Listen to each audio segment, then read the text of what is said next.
Şərqi Türkistanның Xotan viloyati Lopnayisi Sambul yezisida Uyg'ur kadr Abdulikim Tursun bilan xizmatdoshi Muhammad Aziz To'xtuning qo'lga ilinib 7 yillik qamoq jazosiga hukm qilinganligi bildirildi.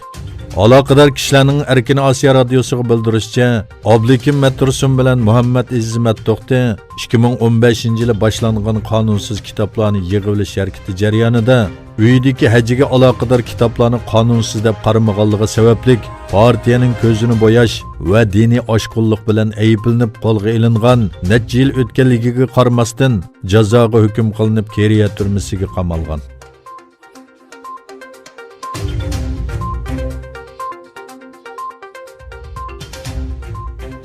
Şərqi Türkistan Ma'rif və Həmkarlıq Cəmiyyəti bilan Ko'k Hilal İnsani Yordam Cəmiyyəti Türkiye'nin Elazığ şəhərində hal so'rash ziyoratida bo'ldi. Ularning bayonotida aytilishicha, Şərqi Türkistan Ma'rif və Həmkarlıq Cəmiyyəti, Ko'k Hilal İnsani Yordam Cəmiyyəti, Şərqi Türkistan Media Cəmiyyəti mas'ullaridan tashkil topgan bir o'mak juma kuni yer tavrigan Elazığda ziyoratda bo'lgan. Ma'rif Cemiyeti'nin baş katibi Abdulhamid Abdurrahman afetga uchirgan Türk xalqining yenida ekanligini bildirdi. O Elazığda Uyg'ur polosi etganligi va afetga uchirganlarga taqatqanligini bildirib, Elazığdagi yer tavrashda qarindoshlarimizning qiyin kunlarda yenida bo'lish, azoblarini tang tortishib berish uchun bu yerga keldik. Bu qiyin kunlarda bu yerda bo'lish bizning qarindoshlik burchimizdir dedi.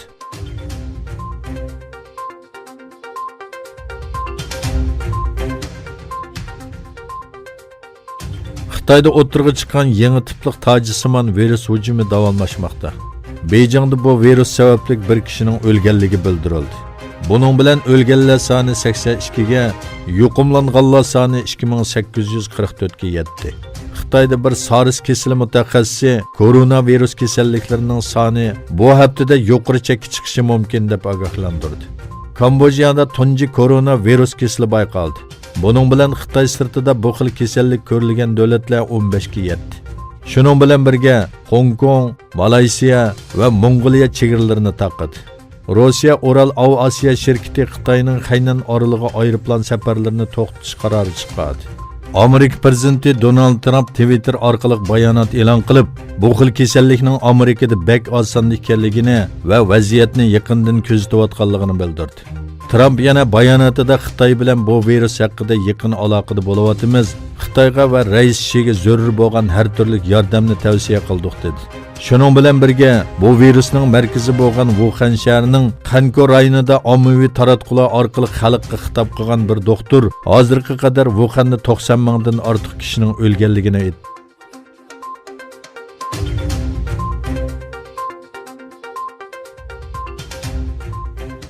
Türkiye Tashqi ishlar ministrligi Türkiye fuqarolarini majburiy bo'lmagan ahvol ostida Xitoyga bormaslikni tavsiya qildi.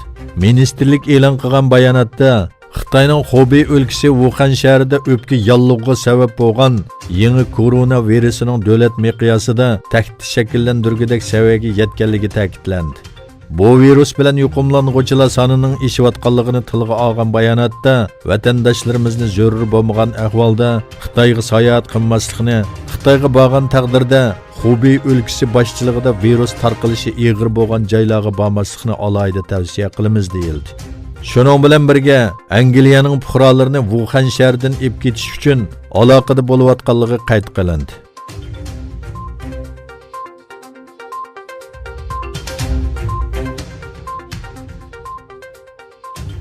Afganistanning G'azani shahrida tushgan aeroplanning Amerika havo armiyasiga tava ekanligi bildirildi. Amerika havo armiyasi bayonotchisi Sunni Lagit Twitter hisobida voqea haqida bayonot e'lon qildi. U tushib ketgan aeroplanning Amerika armiyasining Afg'onistonda kuzatish ilib berish uchun ishlatgan bombardimonchi F-11A tiplik aeroplani ekanligini bildirdi. U aeroplanning tushib ketish sababi tekshirilmoqda. Hozircha aeroplanning etib tushirilganligiga doir bir alomat yo'q. Talibanning boshqa bir aeroplanning tushganligi haqidagi so'zlari to'g'ri emas dedi. Taliban bayonotchisi Zibibullah Mujahid Amerikaga tava bir aeroplanning Taliban tarafidan tushirilganligini va aeroplandagi barliq CIA xodimlarining o'lganligini bildirgan edi.